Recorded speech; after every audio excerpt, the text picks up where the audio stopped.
안녕하세요. 같이 기도하고 시작하겠습니다.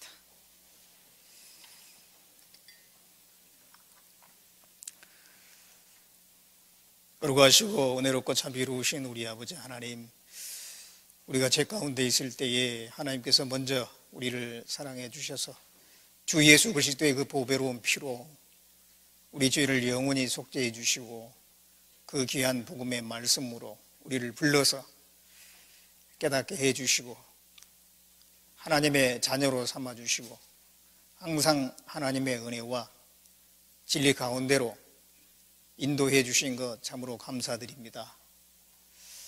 부족하지만은 교회 가운데 거하게 해 주셔서 때에 따라서 우리에게 필요한 말씀을 주시고 주님의 능력과 주님의 지혜로 주님을 섬기며 귀한 복음의 역사에 참여케 하신 것 참으로 감사드립니다.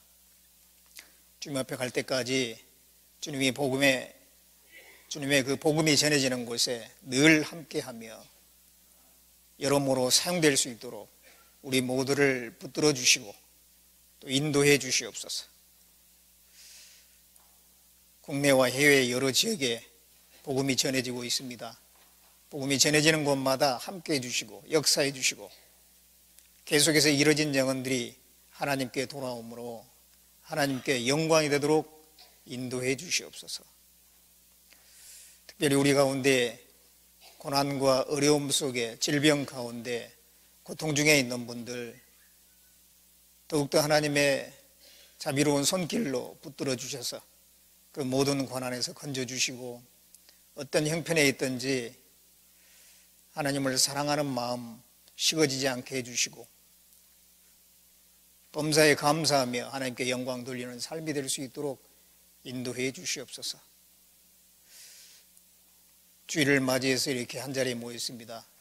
우리 모두에게 필요한 말씀을 주시고 각 사람의 형편에 따라 믿음의 정도에 따라 마땅히 깨달을 것을 깨달을 수 있도록 주 성령께서 도와주시기를 간절히 바라고 원하며 우리를 구원해 주신 예수님의 이름으로 기도드렸습니다. 아멘. 같이 욥기 32장을 찾겠습니다.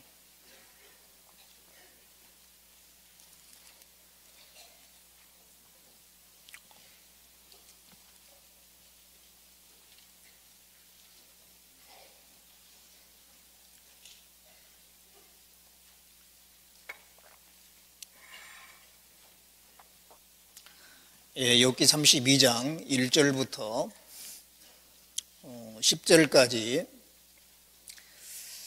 말씀을 보겠습니다.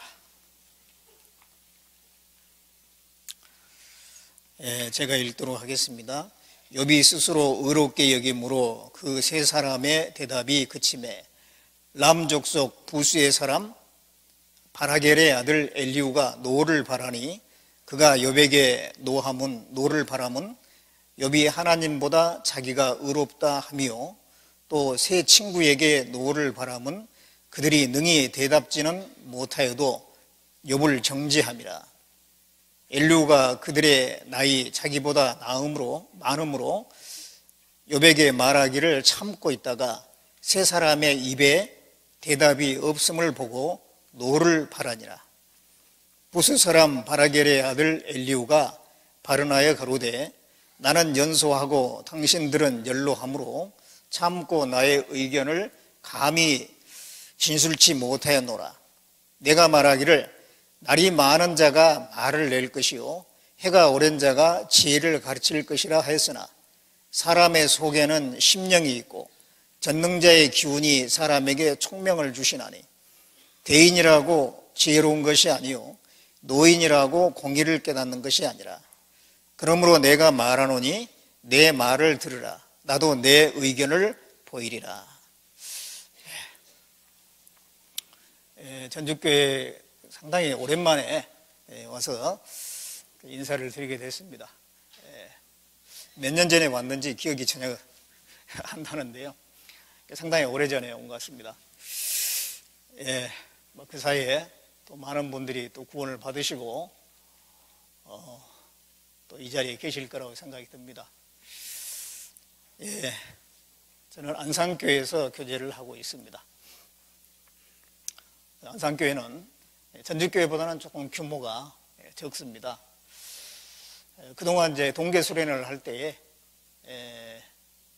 서울중앙교회에 가서 함께 동계 수련을 하곤 했는데, 이제 2019년 1월 달에 치루어지는 동계 수련회 때는 그 안산권으로 해서 따로 자립을 해서 그 동계 수련을 이제 치르게 됐습니다. 그래서 서울중앙교회에 가서 현장에서 말씀을 듣지 못하는 그런 아쉬움은 있지만은 또 따로 구분해서 함으로써 여러 가지 좋은 점이 많이 있을 거라는 기대감을 또 가지고 있습니다. 여기 전주교회에서도 동계수련회 치러지고 있는 걸로 알고 있습니다. 이 시간에는 엘리후가 증거하는 하나님이라고 하는 그런 제목으로 좀 말씀을 드리려고 합니다. 이 욥기 내용은 우리가 자주 배우기 때문에 그 내용을 또 많이들 아실 거라고 생각이 듭니다. 욥이라는 사람이 그 우스 땅에 욥이라는 사람이 있었는데, 아주 오래전 족장시대의 사람이니까요, BC 2000년 그 정도의, 지금부터 한 4000년 전에 사람이라고 할 수 있겠습니다. 그런데 그 사람은 참으로 하나님 앞에 의로운 사람이고 또 순전하고 하나님을 사모하는 그런 사람이었습니다. 하나님께서 바로 그런 믿음을, 욥의 그런 신앙을 칭찬을 할 정도였죠. 그래서 하나님이 또 많은 재물을 주셨는지 동방에서 가장 큰 사람이었습니다. 동방에서 가장 부자. 그래서 하나님 앞에 의인이고 순전한 사람이고 또 물질적으로도 아주 많은 재산을 가진 그런 사람이었는데, 항상 좋기만 한 건 아니었죠. 갑자기 엄청난 재난이 닥치게 됩니다. 하루아침에 가지고 있는 재산이 다 날아가 버립니다. 그리고 자녀가 10명인데 그 10명의 자녀가 하루아침에 다 죽어버립니다. 그리고 이제 마지막 남은 게 자기 몸인데, 몸마저 병이 생겨가지고 악창이 나가지고 머리끝에서 발끝까지 온몸이 그 악창이 나가지고, 그러니까 온몸에 고름이 난다든가 상처가 나는 걸 얘기합니다. 너무 고통스러워서 기아장으로 자기 몸을 뜩뜩 긁었다고 했습니다. 그래서 하루아침에 생명만 붙어있지 나머지는 다 상실한 거예요. 엄청난 불행한 일을 당하니까 그 친구들이 3명이 있었는데, 그 3명의 친구가 서로 약속을 하고 욥을 가서 위로하자 욥을 찾아갔습니다. 찾아가서 이제 욥하고 쭉 얘기를 하는데요, 처음에는 위로하려고 갔는데 나중에 얘기하다 보니까 욥을 추궁하는 쪽으로 계속 말이 그쪽으로 흘러가게 됩니다. 그래서 욥에게 네가 필시 무슨 죄가 있기 때문에 이런 재난이 있는 거다. 어떻게 죄가 없는데 이렇게 큰 재난이 있을 수가 있나? 그래서 무슨 죄를 졌는지 얘기해봐라. 그렇게 이야기하는데 욥은 자기 자신을 아무리 돌아봐도 죄진 게 없는 거예요. 그렇게 재앙을 받을 만한 그런 죄가 생각이 안 나는 겁니다. 그리고 욥은 정말로 하나님 앞에 의롭게 살려고 애를 쓴 사람이에요. 그래서 자기는 죄를 짓는 적이 없다 그러니까 세 친구는 여러 가지 각도로 욥을 추궁을 하는 거예요. 그래서 욥은 자기가 죄가 없다라고 하는 것을 이제 변론을 하고, 상대방에서는 죄를 끄집어내려고 하고, 그래서 변론이 이제 됐습니다. 그런데 그 변론을 쭉 하게 되는데 결국은 이 세 친구가 욥을 당해내지 못합니다. 왜냐하면 욥은 그 세 친구보다 더 하나님에 대한 지식이 많았어요. 뿐만 아니라 실제적으로 욥은 그런 그 가책을 느낄 만한 죄를 지은 적이 거의 없는 겁니다. 그러다 보니까 결국은 그 변론이 쭉 되다가 그 세 친구가 더 이상 할 말이 없으니까 이제 멈추고 있는 거예요. 그때에 엘리후라는 사람이 등장을 해서 얘기를 하기 시작합니다. 그게 이제 욥기 32장부터 37장까지의 내용이에요. 이 엘리후라는 사람은 욥과 이 세 친구가 쭉 얘기하는 걸 계속 듣고 있었어요. 듣고 있다가 세 친구의 말이 이제 더 이상 이제 할 말이 없어지니까 그때 이제 엘리후가 등장을 해서 말을 하는 겁니다. 근데 이 엘리후가 그동안 왜 참고 있었느냐 그러면은 엘리후의 말이 그러죠. 자기는 연소하고 당신들은 연로하니까 젊은 사람으로서 나이 드신 분들이 이렇게 얘기를 하고 있는데 끼어드는 것은 경우가 아니기 때문에 얘기가 다 끝낼 때까지 기다리는 거예요. 그래가지고 그들의 말이 그치니까 이제 말을 한다는 것입니다. 그러면서 이 엘리후가 이제 책망을 하는데 욥의 세 친구에 대해서는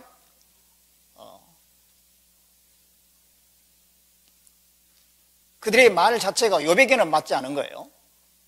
거기에 대해서 책망을 하고 욥에 대해서는 자기가 너무 의롭다고 하다 보니까 하나님을 불의한 것처럼 말한 것에 대해서 또 책망을 하고 욥과 세 친구를 다 책망하는 말을 시작하는데 이 엘리후에게는 하나님의 지혜가 있었어요. 이 세 사람과 욥의 그 말하고 조금 차원이 달랐습니다. 그러면서 7절에 이렇게 말을 하고 있습니다.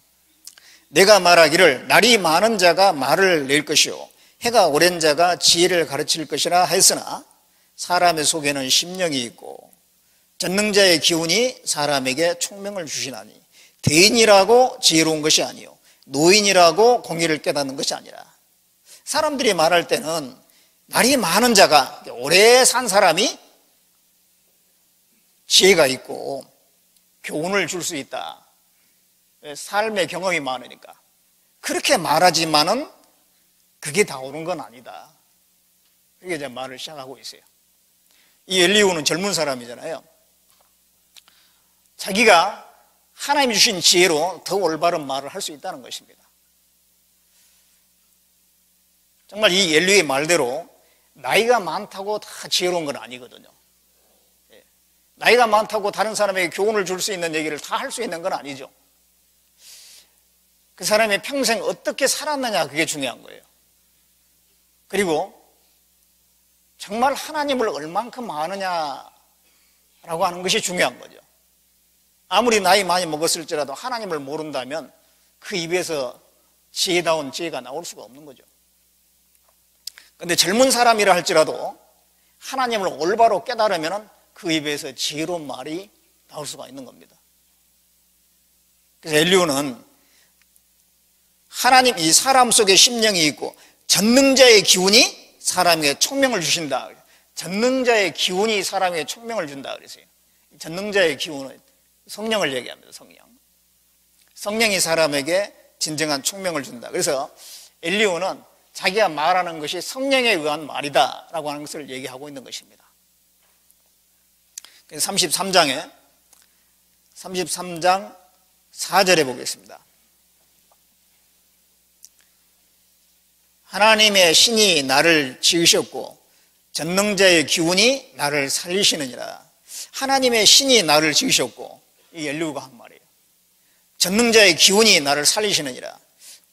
성령이 나와 함께 하신다는 걸 지금 얘기하고 있습니다.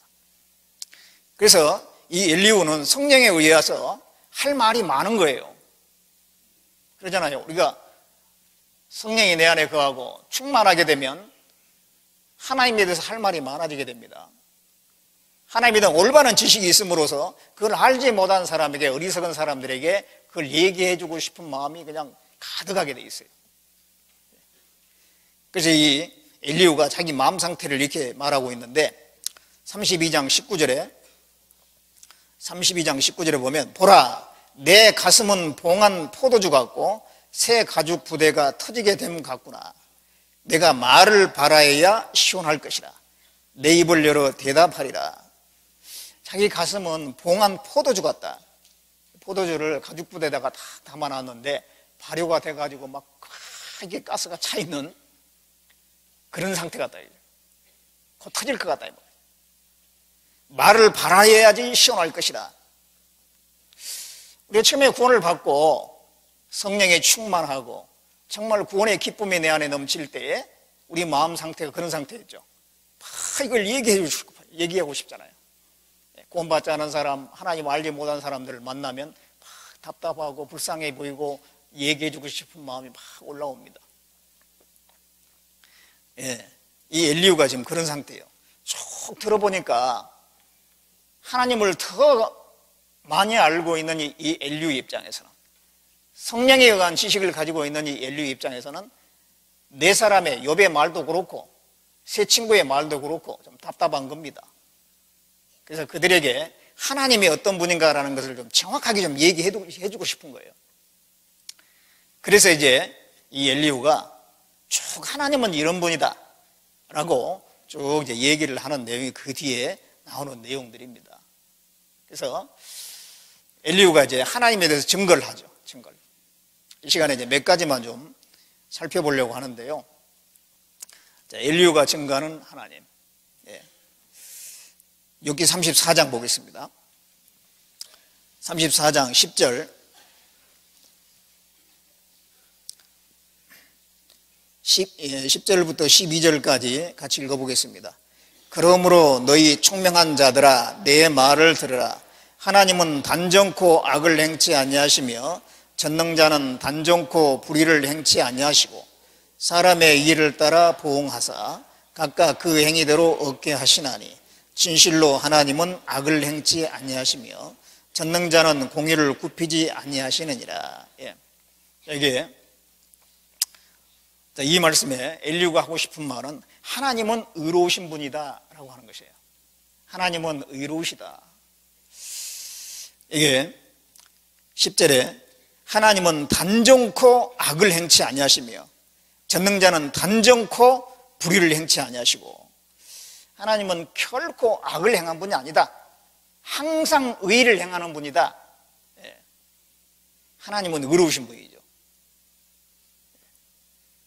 시편 92편 15절에도 여호와는 나의 바위시라 그에게는 불의함이 없도다 그런 말씀이 있는데, 하나님은 불의한 것이 없잖아요. 근데 사람들이, 물론 하나님은 불의한 것이 없는데 사람들이 생각할 때에 하나님 왜 이렇습니까? 라고 따지는 경우가 많이 있으니까요. 그런 거예요. 그 하나님께 뭔가 잘못이 있는 것처럼 따질 때는 보면은 자기 자신에게 문제가 있을 때예요. 마음이 편안하고 모든 것이 형통할 때는 하나님 왜 이렇습니까? 그렇게 따지지 않거든요. 그런데 엄청난 고난이 왔다든가, 욥처럼 또 어떤 큰 손해를 봤다든가, 그런 자기에게 감당하기 어려운 어떤 일들이 생겼을 때에 하나님께 마치 불의한 것처럼 따지고 드는 경우가 있습니다. 마치 하나님이 그런 걸 준 것처럼 말이죠. 비가 계속 안 오면은 이런저런 방법을 동원해 보다가 그래도 안 되고 계속 하는데도 이게 더 이상 안 되는 그런 경우는 어떻게 합니까? 하늘을 보고 어떤 사람은 막 원망을 하는 경우가 있어요. 그런 것처럼 이 사람들은 어떤 자기가 감당할 수 없는 한계 상황에 처하면 하나님이 잘못한 거 하고 있는 것처럼 생각하는 경우가 많이 있어요. 근데 그렇지 않죠. 항상 문제는 사람에게 있는 겁니다. 예레미야 예가 3장 39절에 보면 살아있는 사람은 자기 죄로 벌을 받나니 어찌 원망하랴. 자기 죄로 벌을 받나니 그랬어요. 잠언 19장 3절에도 사람이 미련함으로 자기 길을 굽게 하고 마음으로 여호와를 원망한다 그랬습니다. 자기가 어리석어서 엉뚱한 것을 선택해 놓고 결과가 나쁘니까 하나님을 원망하는 거예요. 하나님은 단정코 악을 행치 않으신 분입니다. 단정코 불의를 행치 않으신, 항상 의를 행하시는 분. 우리가 항상 하나님께 감사해야 될 이유는 하나님은 항상 옳으시거든요. 그리고 하나님은 항상 선하시고 나를 선한 길로 인도하시는 하나님이기 때문에 당장 보기에는 불행한 일이나 어려운 일이 생겼을지라도 범사에 감사라고 하나님 말씀하신 것은 하나님은 반드시 선한 길로 인도하시는 것이기 때문에, 예, 하나님은 의로우신 분이다라고 하는 것입니다. 의롭지 않다면 어떻게 통치를 하겠는가, 그 말을 그 뒤에 이제 하고 있어요. 12절에 보면은 진실로 하나님은 악을 행치 아니하시며 전능자는 공의를 굽히지 아니하시느니라. 하나님은 공의로우신 분이다. 예, 그러면서 17절에 공의를 미워하시는 자면 어찌 치리하시겠느냐. 공의를 미워하는 사람이라면, 미워하는 하나님이라면 어떻게 하나님을 세상을 통치할 수 있겠느냐, 그런 얘기입니다. 통치자는 공의로워야 되거든요. 통치자가 법을 마음대로 자기 마음대로 해버린다든가 법과 상관없이 행동을 한다든가 그러면 안 되잖아요. 통치자는 법을 세워놨으면 그 법대로 백성들을 다스려야 될 겁니다. 자기 마음대로 다스려서는 안 되죠. 공의로운 사람이 올바른 통치를 할 수가 있습니다. 그래서 하나님은 공의하시기 때문에 통치할 수 있다, 그런 얘기입니다. 그러면서 그 뒤에 이제 18절에 그는 왕에게라도 비루하다 하시며 귀인들에게라도 악하다 하시며 왕족을 외모로 취치 아니하시며 부자를 가난한 자보다 더 생각하지 아니하시나니 이는 그들이 다 그의 손으로 지으신 바가 됨이니라. 하나님은 왕에게라도 비루하다. 왕이라고 해가지고 특별히 대접해주고 그런 분이 아닙니다. 귀인이라고, 귀족이나 특별한 높은 지위에 있는 사람들, 그런 사람이라 할지라도 악을 행했으면 악하다 한다는 얘기입니다. 사람은 그렇지 않죠. 사람은 사람을 외모로 취하는 것입니다. 높은 지위에 있는 사람에게는 죄를 지어서도 함부로 지적하기 어렵잖아요. 잘못하면 자기한테 화가 있을 수가 있으니까. 근데 하나님은 그렇지 않다는 거예요. 왕이든 귀인이든 상관없어요. 잘못한 것은 잘못했다고 하신다는 것입니다. 왕족을 외모로 취치 아니하시며 부자를 가난한 자보다 더 생각하지 아니하시나니. 하나님은 공평하신 분입니다. 사람은 좀 그러지 못할 때가 있어요. 사람은 외모로 사람을 취해요. 그래서 아주 소형차를 몰고 다니느냐 아니면 뭐 비싼 외제차를 몰고 다니냐에 따라서 대접이 다른 경우가 있잖아요. 외모로 보는 거예요. 하나님은 전혀 그렇지 않다는 것입니다. 왕이나 평민이나 전혀 상관없이 하나님 앞에는 동등한 거예요. 그래서 하나님은 공평하신 분입니다. 어떤 사람은 특별히 구원해 주시고 어떤 사람은 뭐 구원받지 못하도록 내버려 두시고 그런 분이 아니죠. 하나님은 모든 사람이 구원을 받으며 진리를 나는데 이르기를 원하시느니라. 하나님은 모든 사람이 남녀노소 뭐 민족을 불문하고 모든 사람이 다 구원받기를 원하는 거예요. 이 사람들은 흑인을 볼 때하고 백인을 볼 때하고 좀 다르게 볼 수가 있어요. 일단 외모로 보면은 흑인들은 좀 외모가 볼품이 없잖아요. 백인들은 멋있게 생겼잖아요. 다르게 볼 수가 있는데 하나님은 흑인이나 백인이나 상관없어요. 모든 사람이 다 구원받기를 원하시는 것입니다. 그리고 하나님께 나오는 사람은 다 받아주시는 거예요. 하나님께 가까이 오는 사람은 누구든지 다 받아주시는 거예요. 이 구원받은 사람들 중에서도 구원받은 지 오래됐다고 해가지고 하나님이 더 가까이 하고 구원받은 지 얼마 안 됐다고 해가지고 하나님이 좀 소홀히 하고 그런 건 아닙니다. 누구든지 구원받은 지 오래됐든 그렇지 않든 하나님께 가까이 가기만 하면 하나님이 가까이 하신다고 되어 있어요. 야고보서 4장 8절에 보면 하나님을 가까이 하라 그리하면 가까이 하시리라 그랬어요. 누구든지 하나님을 가까이 하면 하나님은 또 가까이 하셔요. 여호와의 친밀함이 경외하는 자에게 있으며 그 언약을 저희에게 보여주시리라 그랬습니다. 하나님을 경외하기만 하면 누구든지 하나님은 친밀하게 가까이 해주시는 것입니다. 구원받은 지 오래됐다고 반드시 하나님이 가까이 하고 그런 건 아닙니다. 열왕기상 13장에 보면은 베델에 사는 늙은 선지자가 있었어요. 늙은 선지자. 늙은 선지자니까 젊었을 때부터 선지자였어요. 오랫동안 하나님을 섬겼는데 그 당시에는 이제 하나님에서 상당히 멀어져 있는 거예요. 우상 숭배하는 베델에 거기서 머물러 살고 있어요. 거기를 떠나야 되는데 적당히 타협하고 사는 겁니다. 하나님을 섬긴 지는 오래됐는데 이제 더 이상 하나님의 능력이 나타나지 않는 그런 상태였어요. 선지자라고 하는 이름은 가지고 있는데 하나님이 함께하지 않는 사람이에요. 엘리 제사장이 있었죠. 엘리 제사장. 엘리 제사장은 나이가 많이 들었습니다. 이제 제사장으로서 젊었을 때부터 꾸준히 하나님을 섬겨왔지만 이제 나이가 많이 들어가지고 하나님에서 상당히 멀어져 있어요. 그래서 엘리 제사장에는 이상이 나타나지 않았어요. 하나님의 계시가 나타나지 않은 거예요. 그런 지가 꽤 된 겁니다. 그런데 사무엘이라고 하는 그 어린 아이에게 하나님이 나타나셨어요. 사무엘을 불러서 얘기를 하셨잖아요. 이 엘리후라고 하는 사람은 젊은 사람이지만 하나님을 가까이 하는 사람이었기 때문에 하나님께서 그에게 자신을 나타내 주신 겁니다. 나를 사랑하는 자가 나의 사랑을 잊고 간절히 찾는 자가 나를 만날 것이라고 했어요.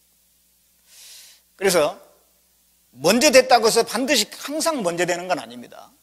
먼저 된 사람이 나중되고 나중된 사람이 먼저 되는 경우가 많이 있어요. 마태복음 찾아보겠습니다. 마태복음 19장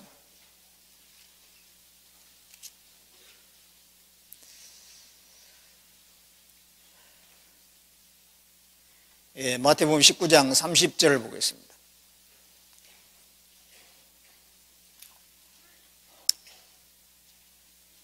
같이 읽어보겠습니다. 그러나 먼저 된 자로서 나중되고 나중된 자로서 먼저 될 자가 많으니라. 먼저 된 자가 나중되고 먼저 된 자가 항상 먼저 되면 좋겠는데 항상 앞서가면 좋겠는데 먼저 된 자가 뒤로 가버린다는 거예요. 나중된 자가 앞서가 버린다는 겁니다. 그런 경우가 적으리라가 아니고 많으리라. 많으리라. 이런 경우는 왜 생길까요? 먼저 된 자라 할지라도 열정이 식으면은 뒤로 가버리는 거예요. 처지는 거예요. 나중된 사람이라도 그 열정이 있는 사람은 앞서가는 겁니다. 열정이 있고 없고의 차이예요. 구원받은 지 얼마 안 된 분이라 할지라도요, 정말 열정을 가지고 살면 이 성경을 사모하고 말씀을 사모하고 교제를 사모하고 그런 분들은요 금방금방 신앙이 자라요. 그래가지고 또 귀하게 또 사용되는 걸 봅니다. 근데 구원받은 지 오래됐는데도 도무지 열정이 없는 분이 있어요. 그분들 항상 그 모양이죠. 변화가 없어요.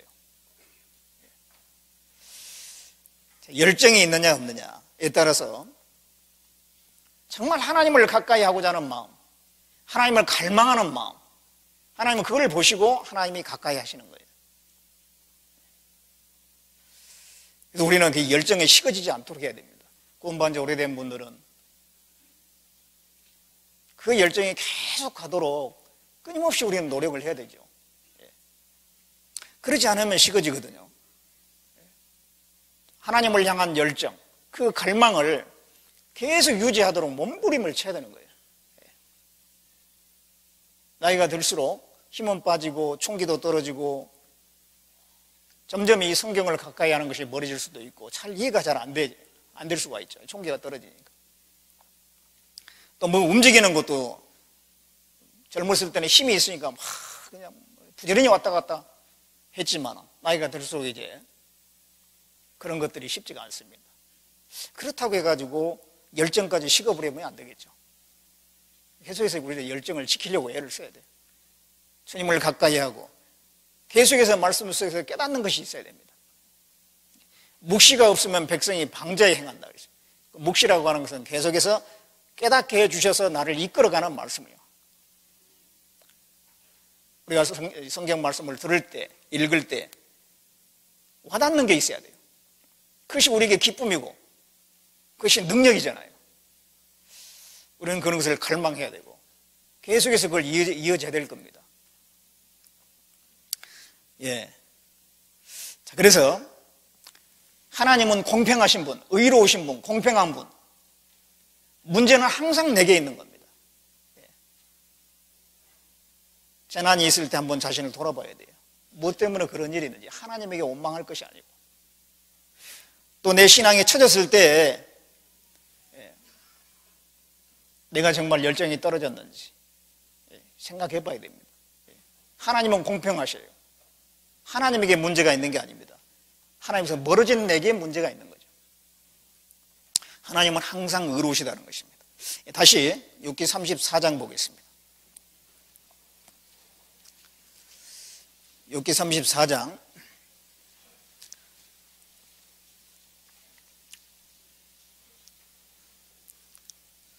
21절부터 24절까지입니다. 같이 읽어보겠습니다. 하나님은 사람의 길을 주목하시며 사람의 모든 걸음을 감찰하시나니 악을 행한 자는 숨을 만한 흑암이나 어두운 그늘이 없느니라. 하나님은 사람을 심판하시기에 오래 생각하실 것이 없으시니 세력 있는 자를 조사할 것이 없이 꺾으시고 다른 사람을 세워 그를 대신하게 하시느니라.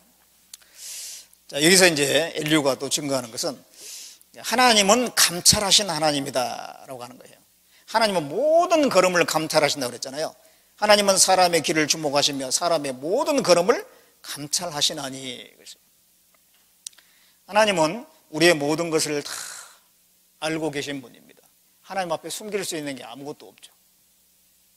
시편 139편 1절 이하에 보면 여호와께서 나를 감찰하시고 아셨나이다. 나의 안고 일어섬을 아시며 멀리 있어도 내 생각을 통촉하시고 내 말을 알지 못한 것이 하나도 없다라고 그렇게 말씀하고 있습니다. 우리의 마음까지 아시고 우리가 말하는 거 다 들으시고 다 알고 계시는 거예요. 침 삼킬 동안도 놓지 않는다라고 했습니다. 머리카락까지 다 세신다고 그랬어요. 하찮은 것까지 다 세셔요. 그럴 정도라면 하나님은 우리 모든 그리스도인들 뿐만 아니라 세상 모든 사람, 개개인을 다 알고 계시는 거예요. 그 아브라함의 첩 하갈이 있었잖아요. 하갈. 아브라함이 이제 애굽에 내려갔다가 올라오면서 하갈이라고 하는 계집 종을 하나 데리고 올라가게 됩니다. 그래가지고 이제 사라를 통해서, 아브라함의 아내 사라를 통해서 아이가 태어날 줄 알았는데 계속 안 태어나니까 그러면 저 첩을 통해, 이 종을 통해서라도 아이를 낳읍시다 해가지고 그 하갈이라고 하는 그 종을 아브라함이 첩으로 이제 취하게 되죠. 그래가지고 나중에 이제 그 하갈은 금방 이제 아이를 갖게 됐어요. 배가 불렀습니다.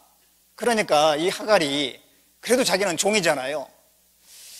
그렇다면 그 여주인에게 공손해야 할 텐데 자기가 아이가 생겼다고 해가지고 마음이 교만해졌어요. 그걸 이 여주인 사라가 보니까 이게 참 세상 말로 가짱커예요. 가짱거든요. 그러니까 그 이제 하갈을 막 구박을 했어요. 그러니까 그 구박을 못 견뎌가지고 하갈이 도망가 버렸죠. 도망을 쳤습니다. 그래가지고 이제 갈 때라고는 어디로 가겠어요? 애굽으로 내려가야죠. 자기가 원래 그 태어났던 고향이니까 그 애굽을 향해서 내려갔을 겁니다. 근데 한참 가다 보니까는 이제 목도 마르고 참 힘들잖아요. 그랬을 때 한 샘 곁에서 여호와의 사자가 나타났어요. 그 여호와의 사자가 하갈에게 야단을 칩니다. 하갈아, 네가 어디서 와서 어디로 가느냐? 책망하는 거예요. 어디서 와서 어디로 가느냐? 네가 나온 것은 아브라함의 가족인데, 아브라함의 그 식솔이 그 가정인데 거기서 나와가지고 지금 애굽으로 가느냐? 축복받는 자리에서 저주받는 자리로 가려고 하느냐? 그런 말이죠. 하갈이 아브라함의 가정에 있을 때는 하나님을 알 수가 있고 그 신령한 축복을 받을 수 있는 기회가 있잖아요. 근데 힘들다 해가지고 거기서 떠나가지고 다시 애굽으로 내려가는 거예요. 그거는 축복의 자리에서 저주의 자리로 가는 겁니다. 많은 사람이 그런 잘못된 걸음을 가는 경우가 많아요.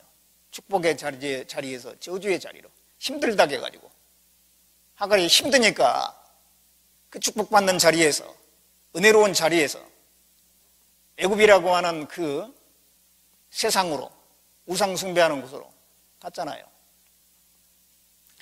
여호와의 사자가 책망을 합니다. 네가 어디서 와서 어디로 가느냐? 예, 제가 주인을 떠나서 여기 갑니다. 여호와의 사자가 말하기를 다시 너의 여주인에게 돌아가서 그 수하에 복종하라 그랬어요. 여주인에게 돌아가서 수하에 복종하라. 수하에 복종하는 게 참 중요한 거잖아요. 내게 주어진 위치, 가정에서, 교회에서, 직장에서 내게 주어진 그 위치 안에서 복종하는 게 참 중요한데 복종은 쉬운 게 아니거든요. 고난이 있어요. 힘들어요. 수하에 복종 안 하려고 하는 시대예요. 우리 시대는요. 좀 윗사람이 뭐라고 하면 갑질한다고 하면서 말이죠. 복종을 안 하려고 합니다. 수하에 복종하는 것이 복인 거거든요. 그래서 여주인에게 돌아가서 그 수하에 복종하라. 그러면서 그 하갈에게 네가 지금 아이를 가지고 있는데 그 아이를 낳게 되는데 이름을 이스마엘이라고 해라. 이름까지 가르쳐줘요. 그리고 나중에 그 자손들이 어떻게 될 거다. 그 자손의 미래까지 쭉 얘기를 해줍니다. 그랬을 때 이 하갈이 뭐라고 고백을 하냐면 내가 나를 감찰하신 하나님을 내가 배웠다. 그렇게 얘기를 해요. 하갈은 하나님이 여호와 하나님이 어떤 분인지도 잘 몰랐을 뿐만 아니라 아브라함이나 사라나 그런 아주 중요한 인물의 하나님이지 자기 같은 사람 아브라함의 첩에 불과하고 일개 종에 불과하고 자기 같은 사람을 알아줄랴 이런 생각을 했을 거예요. 근데 여호와의 사자가 나타나가지고 자기한테 쫙 얘기를 해주시고 아이에 대해서 얘기를 해주시고 그걸 들었을 때 하나님은 나 같은 사람도 알고 계시는구나. 내가 감찰하신 하나님을 배웠으며 그랬어요. 그렇습니다. 하나님은 하갈과 같은 보잘것없는 여인에게도 관심을 가지고 보고 계신다는 거예요. 그렇다면 우리에 대해서는 얼마나 잘 아시겠어요? 구원받은 그리스도인들에 대해서. 그래서 다윗은 그렇게 고백했습니다. 시편 16편 8절에 보면 내가 여호와를 항상 내 앞에 모시며 그가 내 우편에 계심으로 내가 요동치 아니하리로다. 하나님은 항상 나를 알고 계신다는 걸 알았기 때문에 다윗은 하나님 앞에 사는 것처럼 살았다고 말이죠. 내가 여호와를 항상 내 앞에 모시며 내 앞에 하나님 앞에 행하는 것처럼 그렇게 살았습니다. 여기 하나님은 사람의 모든 걸음을 감찰하신다. 나의 모든 걸음을 감찰하시는 하나님이십니다.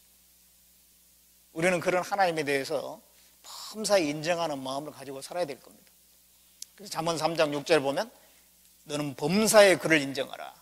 그리하면 내 길을 지도하시리라 그랬습니다. 범사 우리가 하나님을 인정해야 돼요. 하나님. 처음에 우리가 구원받았을 때에 참 순수했을 때 한번 생각을 해보세요. 작은 무슨 일 하나 벌어져도요 하나님과 연관을 시켜요. 감기 하나 걸려도 내가 뭘 잘못해가지고 하나님이 징계주신 거 아닌가. 가다가 그냥 문에 콕 찧어도 내가 뭘 깨달을 것이 있어가지고 하나님이 내 이마를 치신 거 아닌가.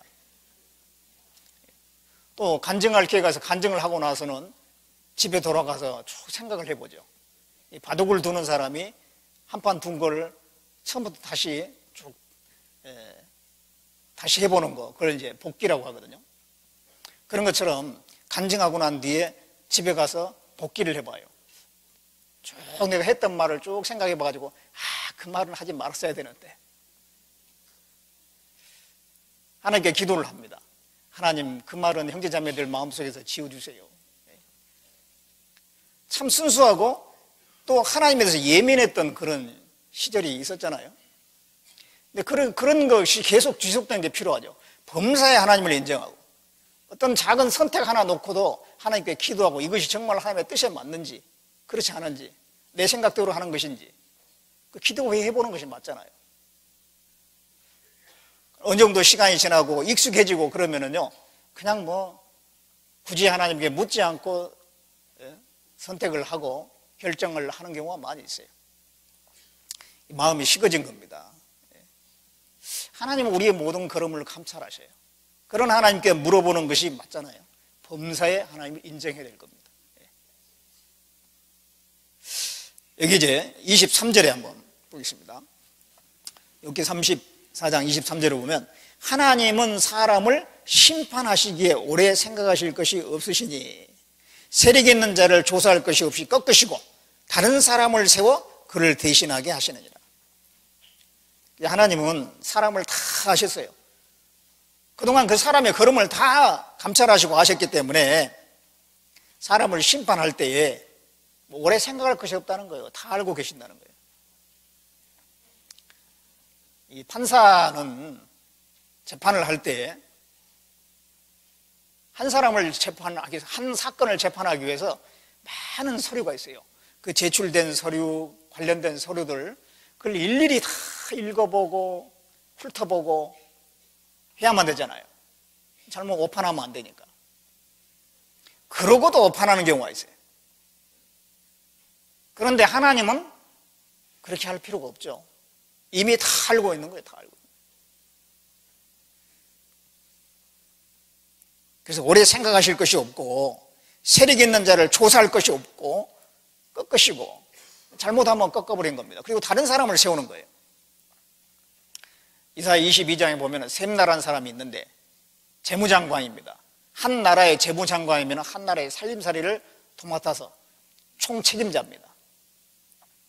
굉장한 자리잖아요. 그런데 그 높은 자리에 있으면 겸손해야 되는데 하나님께 영광을 돌려야 되는데 자기 영광을 구하는 겁니다. 하나님께서 그 마음을 아셨어요. 그래가지고 그 셈나를 꺾어가지고 강등을 시켜가지고 서기관이라고 하는 그런 자리로 가게 만듭니다. 그리고 엘리야김이라는 사람을 대신 재무장관에 세우죠. 하나님은 그 사람의 마음을 아시고 문제가 있으면은 근데 하나님이 바로바로 그런 건 아니에요. 하나님은 자비로우신 하나님입니다. 오래 참으신 하나님이에요. 어떤 사람에 대해서 오래 참으시는 거 두고 보시는 거예요. 도저히 안 되겠다 그러면은 다 꺾으시는 거예요. 하나님은 하나님을 존중히 여기는 자가 누군지, 하나님을 경멸히 여기는 사람이 누군지 아신다고 했어요. 제사장 엘리의 아들들이 제사를 경멸했다라고 성경에 나오는데요.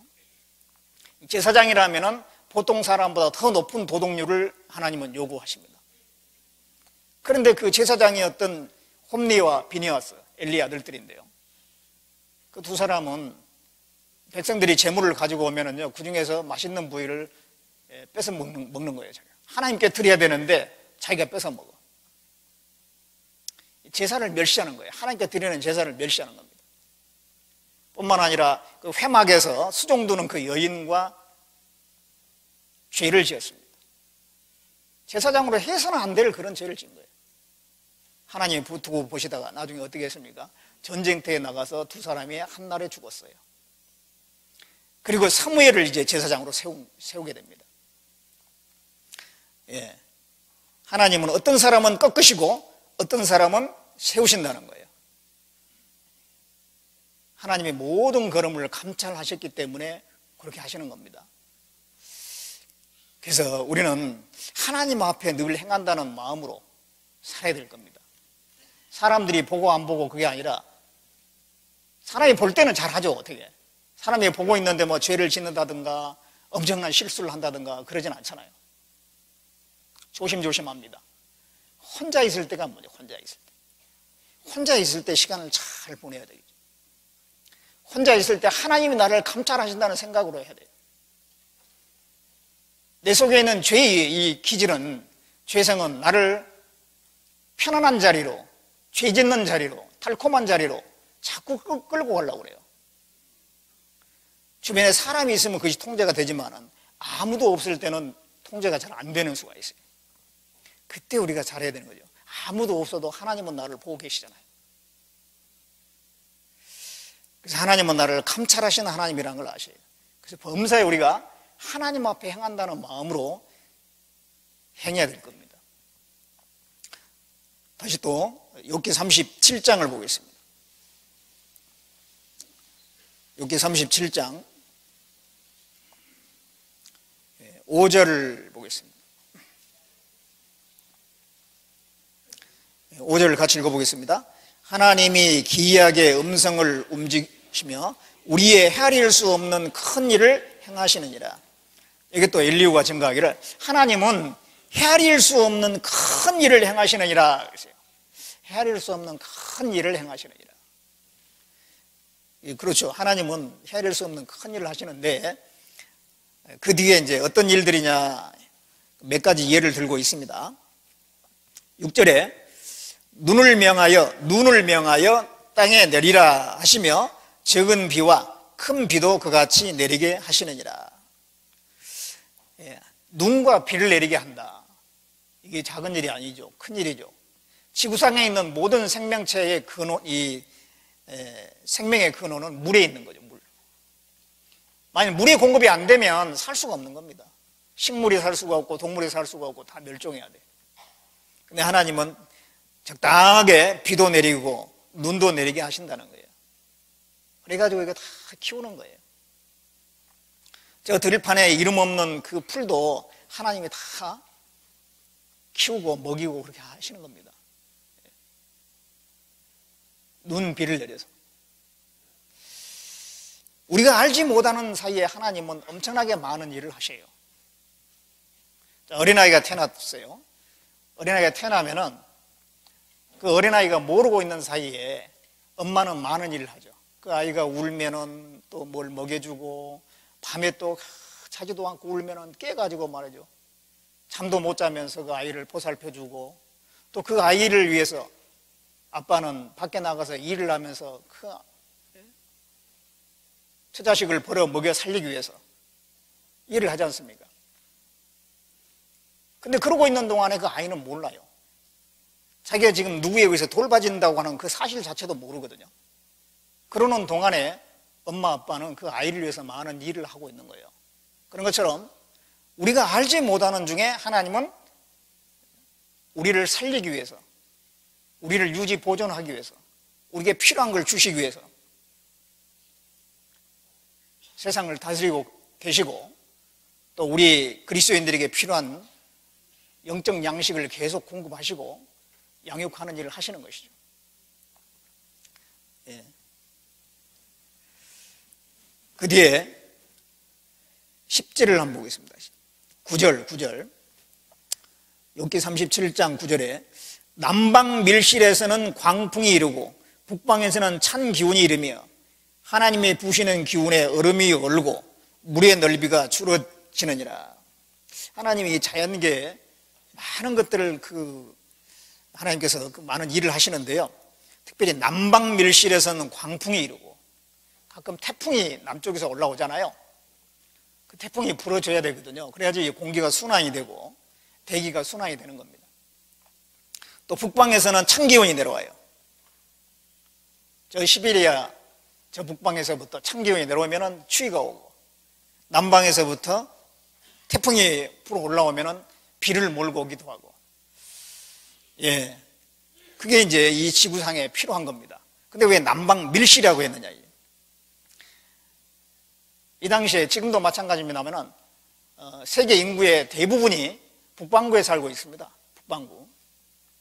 그렇기 때문에 북반구에서 남방은 어디냐면 적도 부분이에요. 적도 부분. 태풍은 그 적도 부분에서 일어나거든요. 그런데 왜 밀실이냐면은 이 태풍이 바람이 만들어지는 것을 어떻게 만들어지는지, 어디서 만들어지는지 그걸 몰라요. 갑자기 그냥 싹 만들어지는 거예요. 그래가지고 그게 점점 커져가지고 큰 태풍이 되는 거죠. 밀실입니다, 밀실. 바람이 어디서 만들어지는지 아무도 예측할 수가 없어요.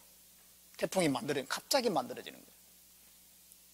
그래서 그게 엄청난 바람이 불어 올라오는 것입니다. 또는 위에서 찬 기운이 내려옵니다. 그러면서 이 지구가 순환이 되는 것입니다. 사람 살기에 필요한 거예요. 그게. 그런가 하면 11절에 그가 습기로 빽빽한 구름 위에 실으시고 번개의 빛에 구름을 널리 펴신즉 구름이 인도하시는 대로 두루 행하나니 이는 무릇 그의 명하시는 것을 세계상에 이루려 함이라. 혹 징벌을 위하며 혹 토지를 위하며 혹 긍휼 베푸심을 위하여 구름으로 오게 하시느니라. 습기로 빽빽한 구름에 실으신다 그랬는데 비가 많이 올 때 엄청나게 많은 비가 내리잖아요. 근데 그 비는 사실 구름에 담겨 있었어요. 근데 비행기 타고 쭉 올라가 보면 구름은 안개와 같습니다. 안개처럼 생겼는데 거기에 어떻게 그렇게 많은 물이 담겨 있는지 참 신비한 거예요. 그게 합성되면서 비가 돼가지고 내리는 겁니다. 습기를 구름에 실으시고 그래가지고 그걸 이동해서 이제 내리게 하는데 때로는 징벌을 위해서 때로는 긍휼을 위해서 구름으로 오게 한다 그랬습니다. 하나님은 공의의 하나님이시죠. 심판할 일이 있으면 그 물로서 이 구름을 이동해가지고 심판하게 하신다는 거예요. 또 구름이 이동해서 비가 내림으로써 밭에 또 논에 물이 공급돼가지고 사람이 먹을 것이 나오잖아요. 긍휼을 위해서. 하나님은 공의와 사랑의 하나님입니다. 똑같은 구름을 가지고 어떨 때는 공의의 도구로 쓰시고 어떤 것은 사랑의 도구로 쓰시고 하나님이 그렇게 하시는 겁니다. 그래서 하나님은 위에도 이제 많은 일들을 하셔요. 그러면서 이제 14절에 이렇게 말씀하고 있어요. 14절을 같이 읽어보겠습니다. 욥이여 이것을 듣고 가만히 있어서 하나님의 기묘하신 일을 궁구하라. 하나님의 기묘하신 일을 궁구하라 그랬어요. 하나님의 기묘하신 일을 한번 연구해봐라. 참 하나님은 정말 기묘한 일을 하십니다. 우리가 하나님에 대해서 알지 못한 것이 훨씬 많죠. 그걸 궁구해 보라는 거예요.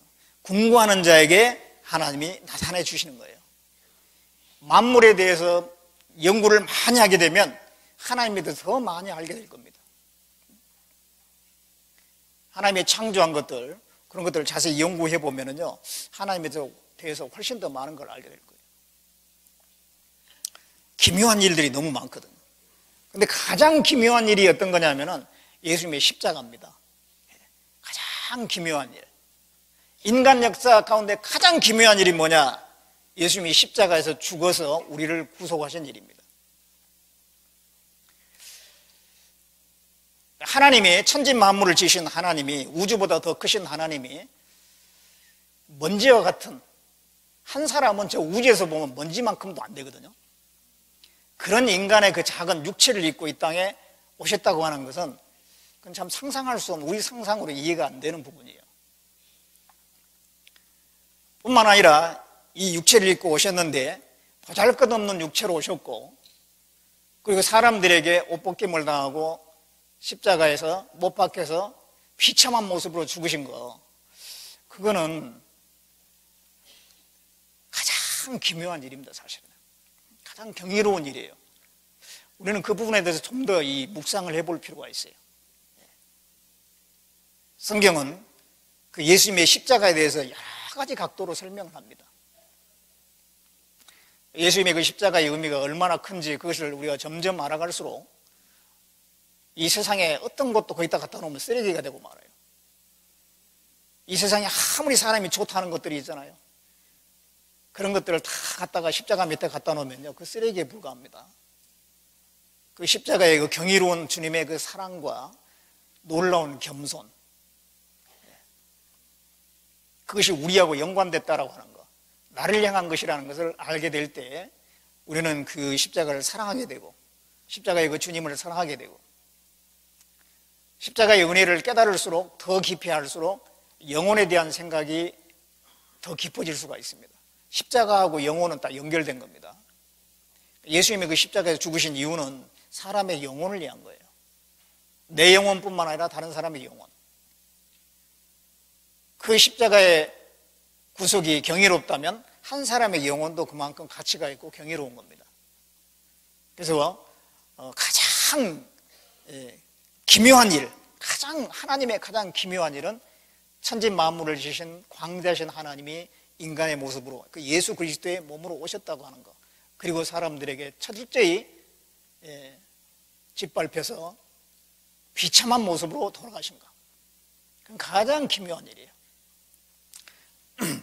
그 의미로 우리가 점점 할수록 사람의 영혼에 대해서 더 관심을 갖고 어떻게든 그 영혼을 건지는 것을 위해서 힘쓰게 돼 있어요.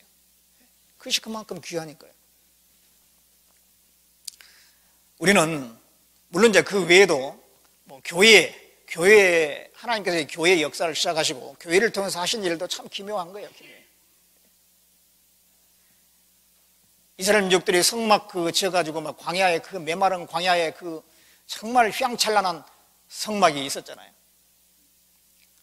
그건 아주 기묘한 장소였던 겁니다. 거기에 구름 기둥이 세워졌고 거기에 하나님이 나타나시고 그 메마른 땅에 그 하나님은 전지전능하시고 정말 이 세상의 아름다운 모든 것들을 하나님이 창조하셨잖아요. 그런 하나님이 보잘것없는 그 광야의 그 땅에 그 성막이라고 하는 보잘것없는 그 장소에 하나님이 나타나셨잖아요. 그런 것처럼 교회 가운데에 하나님이 계시는 거예요. 우리 한 사람 한 사람은 별로 보잘것없잖아요. 근데 우리 가운데 주님이 계시고 우리 가운데 주님이 역사하신다고 하는 것은 정말 그 기묘한 겁니다. 우리가 이 교회에 대해서도 더 공부해 보면 하나님의 그 기묘하신 일을 깨달을 수가 있어요. 더 많이 연구를 해봐야 됩니다. 사람들이 연구를 많이 하죠. 회사에 뭐 연구원으로 근무한다 그러면은 뭐 신제품을 개발하기 위해서 얼마나 연구합니까? 뭐 컴퓨터 새로운 뭐 프로그램을 개발하기 위해서 얼마나 연구합니까? 또 학자들은 말이죠, 자기가 전공하는 그런 분야에 대해서 많은 연구를 해요. 역사학자들은 역사적인 그런 사료를 가지고 얼마나 많은 연구를 해요. 중국의 설화를 연구하는 사람은 중국의 설화를 막 뒤져보고 말이에요. 어떤 사람은 비석을 연구하는 사람이 있어요. 비석마다 쫓아다니면서 연구하는 거예요. 우리도 사실은 하나님을 연구해야 되거든요. 궁구하라 그러잖아요. 하나님의 기묘하신 일을 궁구하라. 그래서 좀 공부를 많이 해야 됩니다. 그러려면 시간이 더 많이 필요하겠죠. 더 많이 듣고 더 많이 읽고 해야 됩니다. 더 많이 생각해 봐야 될 겁니다. 근데 우리 신앙생활 할 때 너무 쉽게 하려고 하는 경우가 있어요. 그냥 주일 말씀 들으면 되지 뭐. 목사님이 알아서 다 연구해가지고 그 중에 좋은 것만 골라가지고 다 말씀해 주면 그거 들으면 됐지. 그거 듣는 것만 가지고는 공부가 안 돼요. 내가 좀 읽어봐야 됩니다. 그냥 읽은 거하고 자세히 생각하면서 읽은 거하고 다르겠죠. 좀 더 생각을 더 많이 해야 되겠죠. 처음부터 큰 범위의 그 성경을 가지고 연구하려면 힘듭니다. 그러니까는 디도서, 신약에 보면 디도서는 3장으로, 3개장으로 되어 있거든요. 한 번 읽는데 얼마 시간 안 걸려요. 한 번 읽고, 두 번 읽고, 세 번 읽고, 쭉 읽어보면, 몇 번 읽어보면 하나님이 이 3장을 통해서 나에게 뭘 얘기하려고 하는 것인지 그게 드러나게 돼 있어요. 그것도 어려우면 한 장짜리 있어요, 한 장짜리. 유다서. 한 장짜리 잡아가지고 도대체 하나님은 이 한 장이라고 하는 이 성경을 유다를 통해서 기록하게 했는데 나에게 뭘 가르치려고 했을까? 좀 궁금하잖아요. 그거 붙들고 한 장 읽는 거 금방 읽습니다. 반복해서 계속 읽어보세요. 그러면 그 성경을 통해서 나에게 뭘 얘기하려고 하는 것이 뜻이 드러나게 돼 있어요. 우리가 TV 보는 데는 시간을 많이 할애할 수가 있습니다. 공놀이 하는 거, 축구한다 그러면 뭐 몇 시간이 금방 지나갈 수도 있어요. 이 운동 좋아하시는 분들은. 근데 이 성경을 그만큼 우리가 좀 가까이 좀 하면 얼마나 좋겠습니까? 다윗은 하나님을 많이 생각한 사람이에요. 하나님에 대해서 많은 묵상을 한 사람이 다윗이거든요. 그래서 다윗이 시편을 기록할 수가 있었고 많은 사람에게 하나님을 소개할 수 있는 사람이 된 거예요. 하나님에서 알지 못하는데 어떻게 하나님을 소개합니까? 다윗은 하나님에서 많은 묵상을 했고, 그래서 이 다윗이 이 시편을 그렇게 많이 기록했고, 시편을 통해서 얼마나 많은 사람이 인간 역사 가운데, 교회 역사 가운데 시편을 통해서 위로를 받고 하나님을 알게 되고 마음의 은혜를 받는 경우 얼마나 많았어요. 시편 145편 한번 찾아보겠습니다.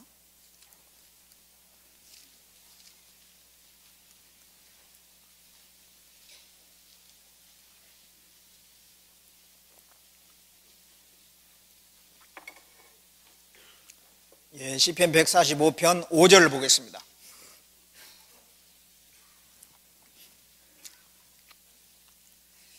주의 존귀하고 영광스러운 염과 주의 기사를 나는 묵상하리이다. 이게 다윗의 말이거든요. 다윗의 시니까. 주의 존귀하고 영광스러운 염과 주의 기사를 나는 묵상하리이다. 하나님에 대해서 깊이 생각해 본다는 것입니다. 그런 가운데서 다윗은 이렇게 말합니다. 8절에 여호와는 은혜로우시며 자비하시며 노하기를 더디하시며 인자하심이 크시도다. 여호와께서는 만유를 선대하시며 그 지으신 모든 것에 긍휼을 베푸시는도다.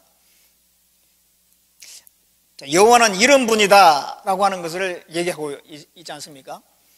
자기가 쭉 묵상해 보니까 하나님은 은혜로우신 분이고 자비하신 분이고 노하기를 더디하시고 인자하심이 크신 분이다. 만유를, 하나님이 지으신 모든 것을 선대하신 분이다. 선하게 대하신 분이다. 그런 하나님을 알았어요. 그 마음이 얼마나 기쁘겠어요. 그런 하나님이구나. 하나님은 긍휼을 베푸시는 하나님이시구나. 17절에 여호와께서는 그 모든 행위에 의로우시며 그 모든 행사에 은혜로우시도다. 여호와께서는 자기에게 간구하는 모든 자, 곧 진실하게 간구하는 모든 자에게 가까이 하시는도다. 하나님은 은혜로우신 분이고 의로우신 분이고 기도할 때 가까이 하신 분이라는 것을 얘기하고 있어요. 그러면서 21절에 내 입이 여호와의 영예를 말하며 모든 육체가 그의 성호를 영영히 송축할지로다. 내 입이 여호와의 영예를 말하며 그랬죠. 하나님이 어떤 분이라는 것을 내가 자랑할 거다, 그 말입니다. 하나님에 대해서 충분히 묵상하고 하나님에서 알게 되니까 그걸 얘기하고 싶은 거죠. 하나님은 헤아릴 수 없이 많은 일을 하시는데 그 하나님을 좀 우리가 궁구해야 돼요. 하나님의 기묘하신 일을 궁구하라. 우리는 더 많이 하나님을 연구하고 성경을 통해서 더 알려고 애를 써야 될 겁니다. 하나님은 그 사람에게 더 알려주시는 거예요. 더 많이 알 때 우리는 더 하나님을 사랑하게 되고 하나님께 더 충성하게 되고 하나님을 기쁘시게 하는 삶을 살고자 하는 마음이 생기는 거예요. 다시 욥기 35장 보겠습니다.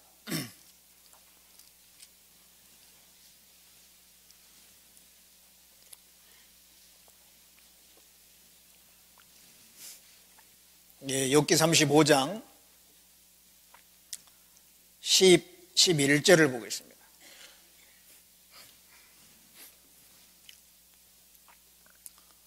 예, 11절 같이 읽어보겠습니다. 나를 지으신 하나님 곧 사람으로 밤중에 노래하게 하시며 우리를 교육하시기를 땅의 짐승에게 하심보다 더하게 하시며 우리에게 지혜 주시기를 공중의 새에게 주심보다 더하시는 이가 어디 계신가 말하는 자가 한 사람도 없구나. 이게 또 하나님에 대해서 엘리야는 이렇게 말합니다. 우리를 교육하시기를 땅의 짐승에게 하심보다 더하게 하시는 하나님이라고 했습니다. 하나님은 우리를 교육하시는 하나님이시다. 우리를 가르쳐 주시는 하나님이시다.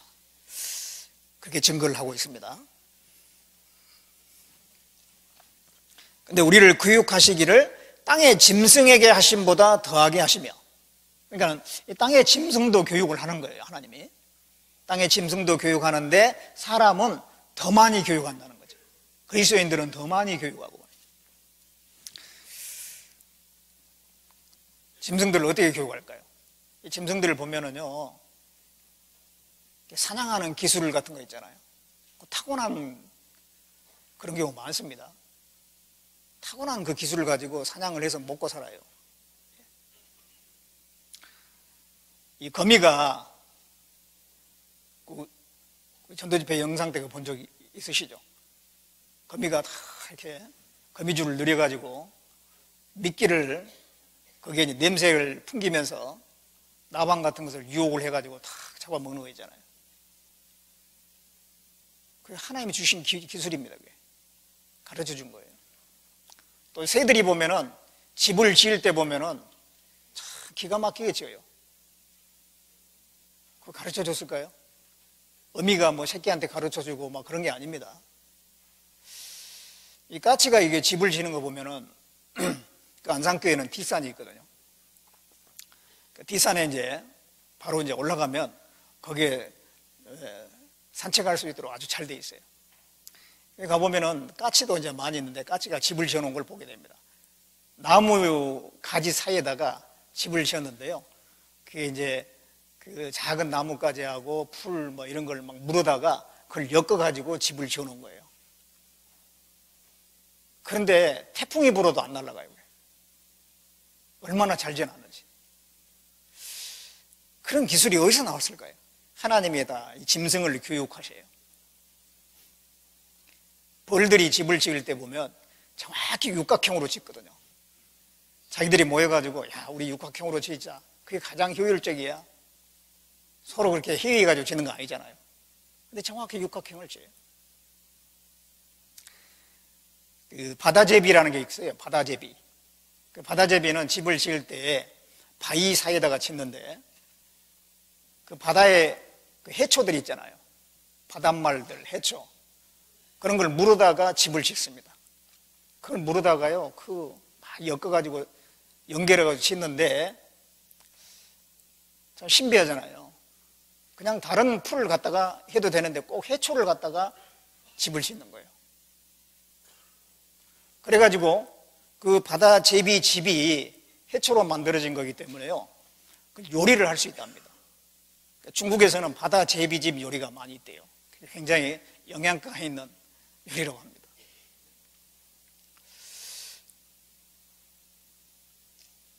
제비가 집 짓는 거 보면 항상 똑같은 모양이잖아요. 그런 것들을 하나님이 다 이렇게 지식을 준 겁니다. 그래서 이 짐승을 교육하신 거예요, 하나님이. 그러면 우리 그리스도인들은 얼마나 잘 교육하시겠어요? 그래서 우리를 교육하시기를 땅의 짐승에게 하심보다 더 하시는 분이다. 그랬습니다. 그래서 하나님은 우리 그리스도인들을 교육하는데요. 가르치는데 아주 성실하게 가르치는 거예요. 근실하게 가르치는 거예요. 성실하게 가르치는 게 쉽지 않습니다. 이 부모가 이게 자녀를 가르치는데요. 정말 꾸준히 애착을 가지고 가르치는 것이 쉽지 않아요. 엄마도 애들을 가르치다 보면은 말이죠. 좋은 말로 해야 되는데 하다 보면 화가 나니까 막 나중에 야단을 치고 막 매를 때리고 그냥 그런 경우가 있잖아요. 꾸준히 가르치는 게 잘 안 되는 거예요. 답답하니까 막 자기 성질이 나오는 거예요. 아빠들 같으면은요, 잘 가르치다가 아이고 이게 참 쉽지 않거든요. 그러니까 당신이 알아서 해. 엄마한테 다 맡겨버립니다. 아이들이 가르칠 수 있는 시기가 그렇게 길지 않은 것 같아요. 초등학교, 유치부 때부터 초등학교, 중학교, 고등학교까지 거의 중학교까지 교육이 거의 끝나죠. 기본적인 교육은 인성교육이나 그런 것들은 가정교육은 중학교 때까지 해서 거의 끝날 겁니다. 근데 그 시기가 금방 지나가 버리죠. 그때 잘 가르쳐야 되는데 어렸을 적에, 아주 어렸을 적에, 초등학교 다닐 때 그 이전에 잘 가르쳐야 되거든요. 그러면 그게 평생 가는 건데 그때 그냥 놓쳐버리는 거예요. 자기도 바쁘고 부모도 바쁘고 뭐 하다 보니까. 하나님은 그렇지 않다는 겁니다.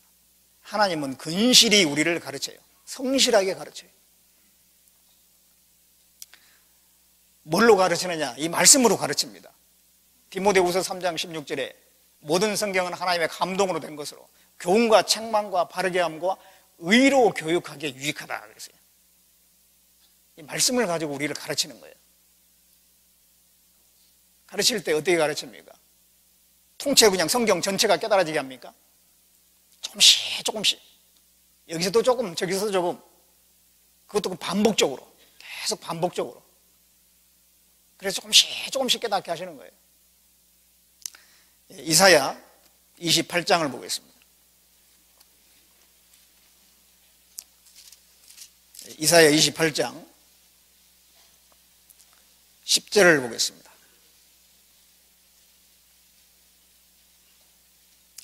이사야 28장 10절에 같이 읽어보겠습니다.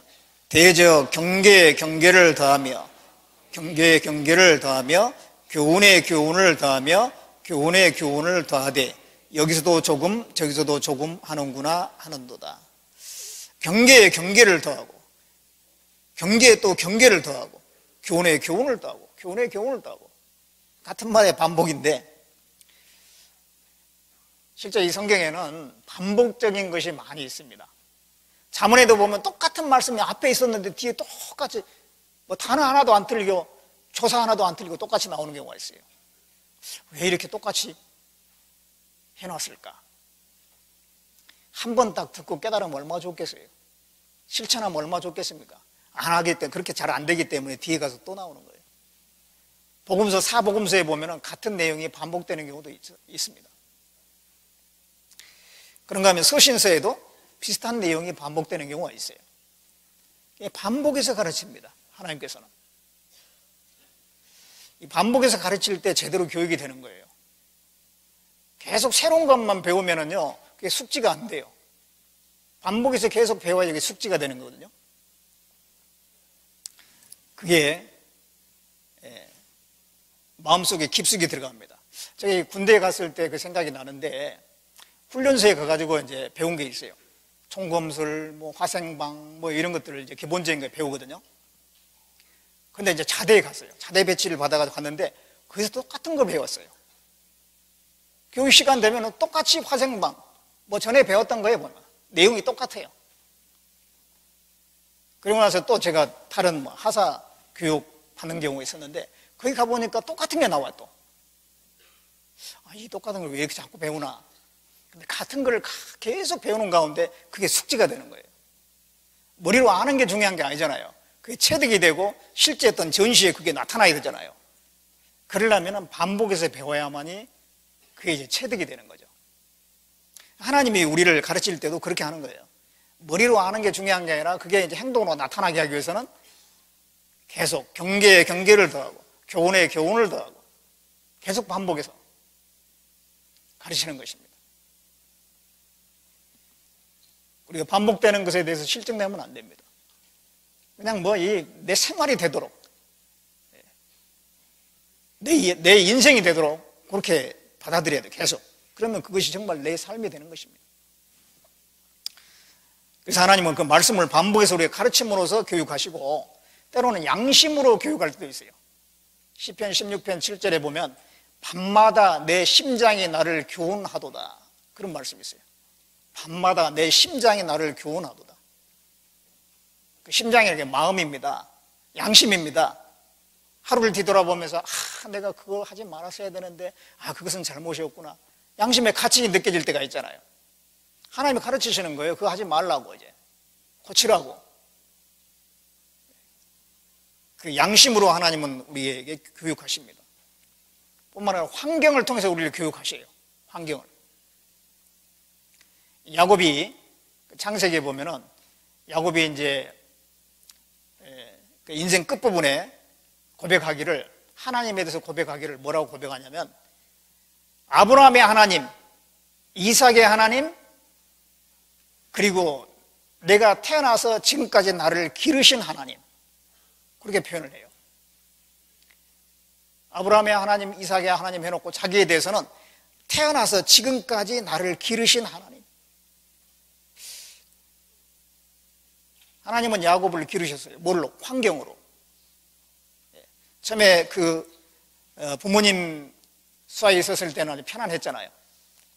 그러다가 외삼촌 나아반의 집으로 가면서부터 이제 고생이 시작됐어요. 외삼촌 집에서 20년 동안 교육을 받은 겁니다. 뿐만 아니었습니다. 나중에 많은 일이 있었어요. 그 인생 가운데. 나중에 애굽에 내려갔습니다. 애굽에 내려가서 결국은 일생을 마치게 되는데 그 삶 속에 많은 그 환경에 많은 일을 통해서 야곱을 교육시킨 거예요, 하나님께서. 그래서 이 야곱의 마지막에 보면 하나님께 경배했다 그런 표현이 나오는데요. 정말 하나님께 완전히 굴복된 야곱의 모습입니다.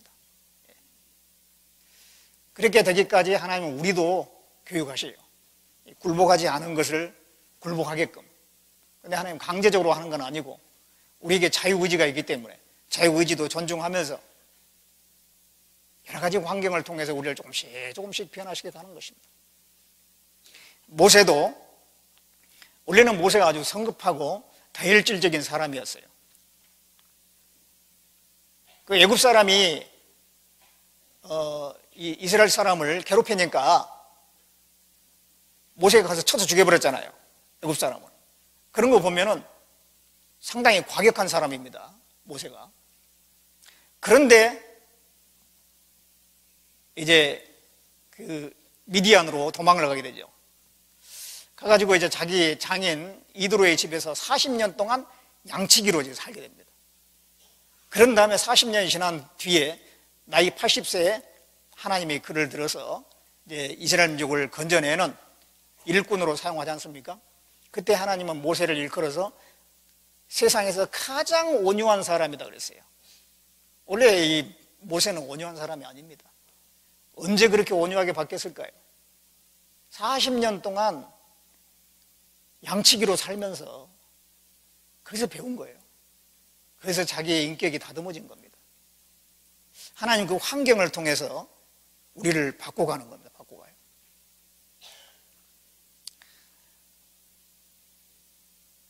하나님의 직접적인 말씀과 또는 환경, 징계, 여러 가지를 통해서 하나님 우리에게 계속 들려주는 말씀이 있는 거예요. 우리는 그걸 잘 듣고 가르침을 잘 받아야 되는 것입니다. 자, 욥기 37장 한번 보겠습니다.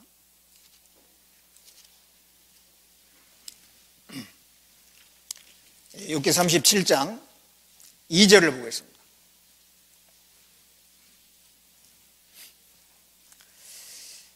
욥기 37장 2절 같이 읽어보겠습니다. 하나님의 음성 곧 그 입에서 나오는 소리를 들으라 들으라. 자, 이 엘리후는 이렇게 말하고 있어요.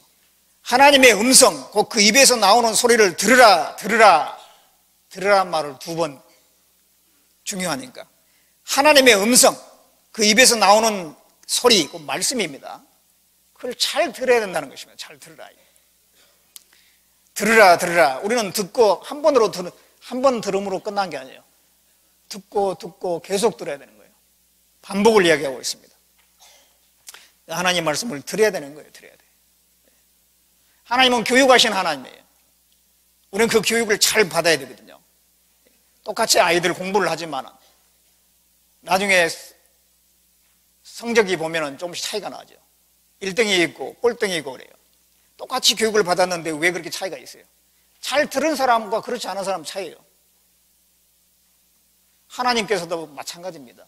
우리가 그 하나님 말씀을 잘 들으냐 그렇지 않느냐에 따라서 우리의 신앙은 달라지는 거예요. 결국 하나님 말씀이 능력인 겁니다. 우리 신앙의 힘은 결국 말씀이에요. 계속해서 깨달아지고 내 마음에 와닿는 말씀이 없다 그러면 신앙에 힘이 없는 겁니다. 힘있게 살려면 결국 말씀이 내 안에 있어야만 돼요. 들어야 되는 겁니다. 들어야 돼. 들을 때 우리가 사람의 말로 하지 아니고 하나님 말씀으로 들어야 돼요. 데살로니가전서 2장 13절에 내가 하나님 말씀을 들을 때 사람의 말로 하지 아니하고 하나님 말씀으로 들음이니 진실로 그러하다. 이 말씀이 너희 믿는 자 속에 역사하느니라 그랬습니다. 하나님 말씀으로 다 받아들이는 마음이 필요해요. 성경을 읽을 때도 하나님이 진짜 내게 지금 직접 나에게 말씀하신다라고 하는 거, 그런 생각으로 말씀을 읽어야 될 겁니다. 뿐만 아니라 구역 모임을 하고 모두회를 하고 그러면은 간증들 많이 있잖아요. 그 간증도 좀 잘 들어봐야 돼요. 간증을 들어보다 보면은 다 이 마음에 은혜가 되고 감동이 되고 그런 경우 많이 있지 않습니까? 하나님은 그러한 말씀을 통해서 나에게 계속 공급하고 계시는 겁니다. 그러한 말씀들은 우리에게 지혜를 주는 거예요. 그 지혜는 진주보다 귀하다 그랬습니다. 지혜는 정금보다 귀하다, 그렇게 말씀하고 있어요. 우리가 그런 말씀을 듣는 가운데, 간증을 듣는 가운데 우리 마음이 행여 세상으로 갔다가 이게 아무것도 아니구나, 별거 아닌 것에 내가 마음 뺏겠구나, 그러면서 다시 또 주님을 바라보게 되는 거예요. 다시 그 영원한 내세를 바라보는 눈이 열리는 것입니다. 그게 지혜잖아요. 그러한 것들이, 그러한 지혜는 우리가 말씀을 들으면서, 간증을 들으면서 생기는 겁니다. 우리는 그것을 정말 귀중하게 여겨야 돼요. 간증을 듣는 시간, 말씀을 듣는 시간, 그런 것을 귀중하게 여겨야 됩니다. 우리가 이게 지갑을 잃어버렸다, 그러면 상실감이 큽니다. 내가 귀중한 것인데 그걸 잃어버렸다, 상실감이 커요. 근데 사실은 그보다 더 중요한 것이 내 안에 정말 주님을 사랑하는 마음이 상실되어 버렸고, 정말 주님의 은혜가 언제부턴가 그냥 메말라져 버렸고, 그게 훨씬 더 중요한 거예요. 사실은요. 그 지혜가 진주보다 더 귀하다고 그랬습니다. 정금보다 더 귀하다고 그랬습니다. 그러한 지혜는 말씀을 들음으로, 간증을 들음으로, 교제 가운데 있음으로 생기는 거예요. 우리는 그러한 말씀을 들어야 됩니다. 하나님의 음성, 곧 그 입에서 나오는 소리를 들으라. 하나님이 직접 들려주는 게 아니라 교회 안에 있는 말씀을 통해서, 성경을 통해서, 또 교제를 통해서 하나님 우리에게 주시는 겁니다. 근데 여기서 들으라 그랬는데, 듣는다고 하는 것은 순종하는 것까지 포함되는 단어예요. 그냥 귀로만 듣는 게 아니라, 옛날에 부모들이 제 어렸을 적에 너는 왜 이렇게 말을 안 듣냐, 그런 얘기를 들을 때가 있어요. 그럼 말을 안 듣냐, 그것은 말하는 걸 왜 귀로 안 듣냐, 그 말이 아니잖아요. 왜 순종을 안 하느냐, 그 말이잖아요. 그러니까 여기에 들으라, 그것은 순종까지 포함된 그런 말씀입니다. 우리가 말씀을 들었으면 그것을 순종하려고 해야 돼요. 하나님 말씀을 잘 듣는다는 것은 그대로 행하는 걸 얘기합니다. 행하는 걸 얘기해요. 우리가 들었던 말씀, 읽었던 말씀 잘 순종을 해야 되고, 또 형제자매들이 권면을 해줄 때가 있어요. 그것도 잘 받아들이고, 교회 안에서 또 여러 가지 결정된 것들이 있어요. 그러면 거기에 내가 함께 따라주고, 그게 필요합니다. 우리는 순종한다 그러면은 큰 것만 생각하는 경우가 있어요.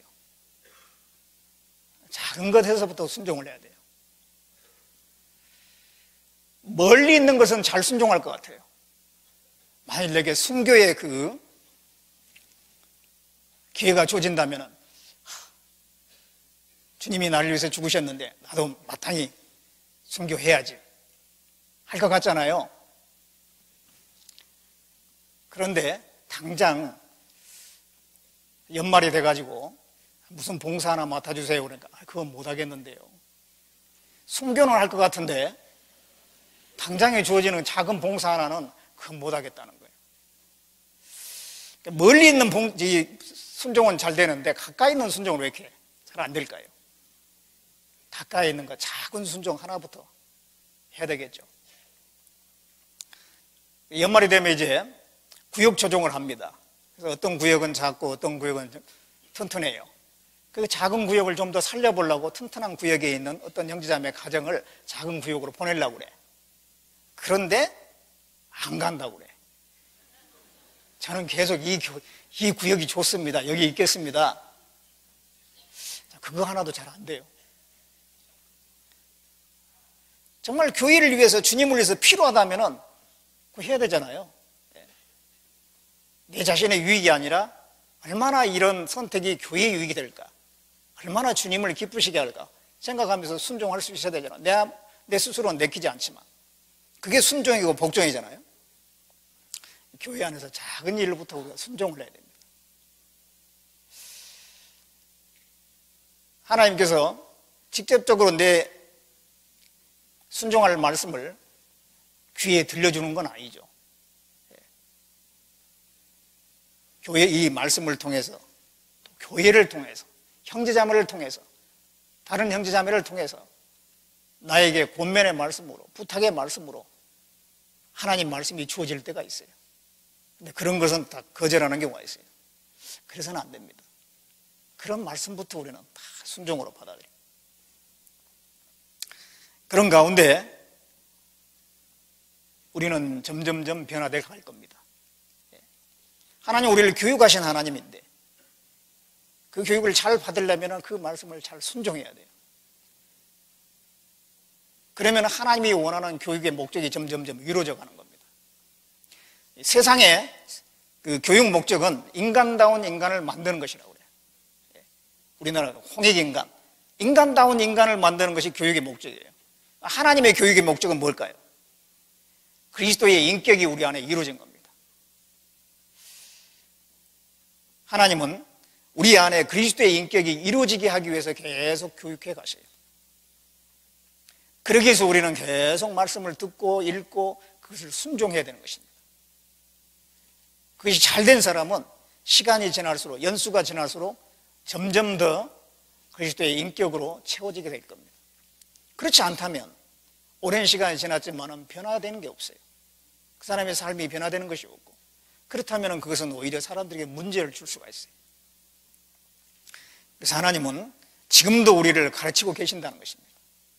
우리가 그 교육을 잘 받고 정말 그리스도의 인격이 우리 가운데 이루어짐으로 하나님께 더 영광을 돌리는 그런 삶이 되어야 되겠습니다. 자, 기도하겠습니다. 우리를 사랑하시는 하나님, 주님의 그 보배로운 피로 우리를 구원해 주실 뿐만 아니라 지금도 우리와 늘 함께 하시고 우리를 감찰하시고 우리를 항상 진리 가운데로 인도해 주시고 우리를 가르치시고 주님의 그 거룩한 형상이 이루어지게 가신 우리를 가르쳐 주신 것 참으로 감사드립니다. 참으로 하나님의 그 말씀과 가르침에 순종하는 가운데 점점 하나님 앞에 아름다운 모습이 되어갈 수 있도록 도와주시옵소서. 전주교회 우리 형제자매님들 일일이 주님께서 붙들어 주시고 더 온전히 세워주시고 복음이 더 힘있게 전해질 수 있도록 이 교회를 또 귀하게 사용해 주시옵소서. 우리를 구원해 주신 예수님의 이름으로 기도드렸습니다. 아멘.